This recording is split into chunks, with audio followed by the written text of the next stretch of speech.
Hey, this is Rich, and we're in season one, Locate and Prepare, 4 seasons of the harvest. And just a reminder that a disciple is a person who follows Jesus, is being changed by Jesus, and is personally committed to the mission of Jesus.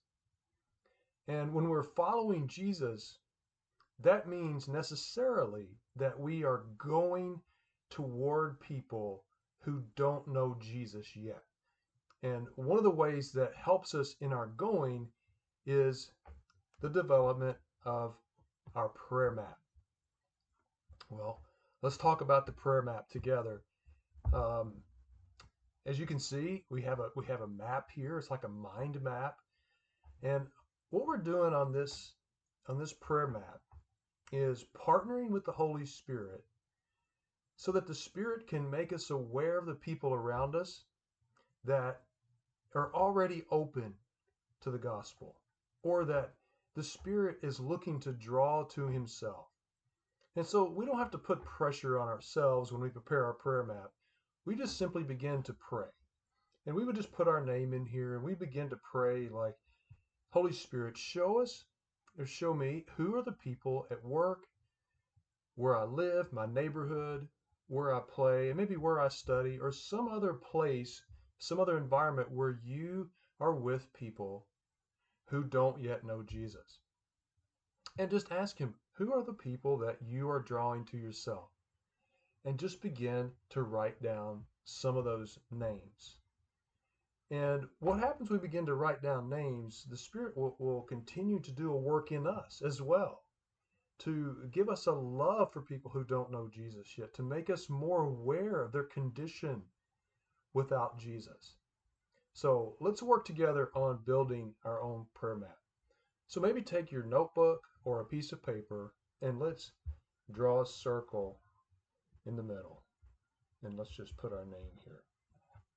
And we might just say maybe you go to a gym. Maybe you've got your neighbors. And as we're praying and asking the Spirit, we're just saying things like, Spirit of God, show me, make me aware, make me open to the people that you are drawing to yourself. And as the Spirit begins to give us names, we just take and write them out to the side like that. And maybe after a while, we get to know Rob a little bit. We know his family, and that his wife, his name is Sue, and that he has a good friend named Joe, who also works out at the gym. And you would just continue this process, maybe at your school, and we'll just put, here's a place, and you fill in the blank. What is that place for you that may not be on this prayer map? And over time, you're having conversations with these people and you're praying for them. At some point, maybe Rob comes to faith in Jesus. And we would just say, okay, I want to write down the date when Joe came to faith in Jesus.